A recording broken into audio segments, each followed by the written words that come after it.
When you begin your day by saying, "I am blessed," you open the door for gratitude to enter your heart. This simple line holds divine power, because it reminds you that God's grace is already present in your life, even before you take your first step out of bed. Every morning, when the light touches your face, it's a quiet message from heaven. Another chance, another breath, another moment to feel God's love. Being blessed does not mean life is perfect, it means you are surrounded by endless reasons to give thanks. You are blessed in ways that often go unnoticed. In the warmth of a sunrise, in the laughter of a loved one, in the strength to face another day. When you say, "I am blessed," you train your mind to focus on abundance rather than lack. It changes your outlook from what's missing to what's already given.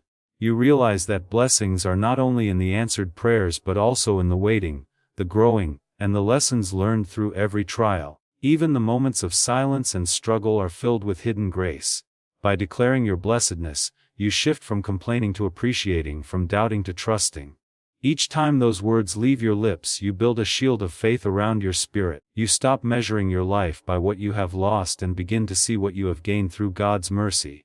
It reminds you that no matter how heavy yesterday was, today you stand covered in divine favor. Saying, "I am blessed," every morning is not just a phrase. It's a prayer of gratitude, a declaration of faith, and a promise to see life through God's eyes. And when you believe it, your heart finds peace and your day begins in light. When you speak the words, "I am capable," to yourself each morning, you awaken the divine strength that God has already placed within you. These words remind you that you were not created to live in fear or doubt, but to rise with confidence and faith. Every challenge you face is not meant to break you, but to shape you into the person God knows you can become. Life will always test your courage, through responsibilities, struggles, and moments of uncertainty. But when you affirm your capability, you choose faith over fear, you begin to believe that with God's guidance, nothing is impossible. Saying, "I am capable," is not about pride or self-reliance, it is about trust, trusting that God's power works through you. You may not have all the answers, but you have what it takes to take the next step. You may stumble, but you also have the strength to rise again. Every skill, every talent, every bit of wisdom you need has already been planted inside you. Your role is to nurture it with faith, patience, and perseverance. There will be days when you feel unworthy or overwhelmed, when the road ahead seems too hard to travel. In those moments, these words become your armor.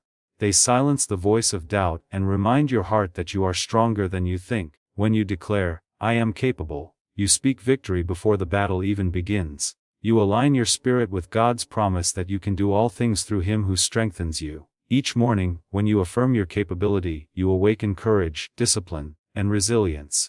And as the day unfolds, you will find that what once seemed impossible now feels within reach. Because you believed, and God moved through your belief. When you say to yourself, "I am loved," you are reminding your soul of a truth that never fades, even when the world forgets to say it.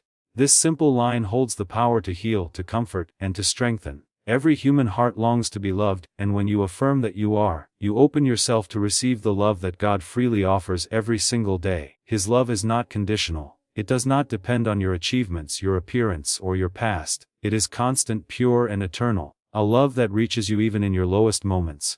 When life feels lonely or uncertain, saying, "I am loved," is like wrapping your spirit in divine warmth. It reminds you that no mistake is too big for mercy, and no wound too deep for healing. You are loved not because you are perfect, but because you are His creation, fearfully and wonderfully made. Every breath you take is a whisper of that love. It surrounds you in the sunrise, in the laughter of others, in the quiet peace that visits you in prayer. Speaking these words each morning fills your heart with courage. When you know you are loved, you stop chasing validation from others. You stop doubting your worth and start walking with quiet confidence. The world may overlook you, but heaven never does. The love of God sustains you, lifts you, and calls you to love others in return. When you begin your day grounded in that truth, no criticism can wound you deeply, no rejection can break you completely, and no darkness can dim your light. Because deep inside your heart knows, you are cherished, chosen, and loved beyond measure, and that truth gives you strength to face anything that comes your way. When you speak the words, "I forgive and I let go," you are choosing freedom over bitterness. Forgiveness is not always easy, but it is one of the most powerful acts of the heart. It is not about forgetting what happened or pretending the pain never existed. It is about releasing the hold that anger and resentment have on your soul. Every time you refuse to forgive, you carry a burden that weighs down your spirit. But when you let go, you make space for peace to enter. You are no longer chained to what hurt you.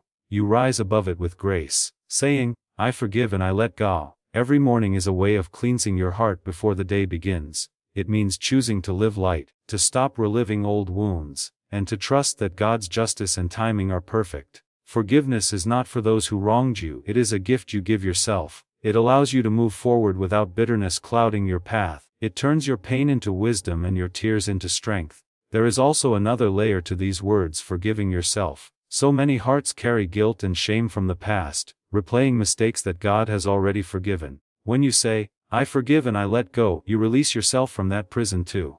You accept that you are human, growing and loved despite your flaws. Each time you forgive, you choose healing over hatred, peace over pride, and love over revenge. And though forgiveness may not change the past, it surely transforms your present. It opens the door for God's grace to flow through you. The moment you let go, you stop being a prisoner of pain and become a vessel of peace, ready to live fully and freely. When you tell yourself every morning, today I choose joy, you are making a powerful spiritual decision. A choice that sets the tone for your entire day. Joy is not the absence of pain or trouble, it is the presence of faith even in the middle of it. It is a quiet confidence that no matter what happens, God is still in control and His goodness will prevail. When you choose joy, you are not ignoring life's challenges, you are choosing to see beyond them. You are deciding to focus on gratitude, on blessings, and on hope rather than fear. Each morning offers a fresh opportunity to renew this choice. You might not control what comes your way, but you can control how you respond. Joy is not something that simply happens to you, it's something you cultivate through perspective and prayer. It's found in small moments: a warm smile, a kind word, a breath of peace, a reminder that you're not alone. When you wake up and say, today, I choose joy, you invite light into your soul and strength into your spirit. You disarm negativity and make room for gratitude to bloom. Even in difficult times, joy can be your anchor. It doesn't deny sorrow, it transforms it. It doesn't erase trials, it gives you courage to endure them with grace. Joy reminds you that your story isn't finished and that better days are being written by God's own hand. Each time you choose joy, you proclaim victory over despair and darkness. You step into the day with radiant faith, knowing that happiness may depend on circumstances, but true joy depends on your heart. And when your heart chooses joy, the whole world around you begins to shine a little brighter.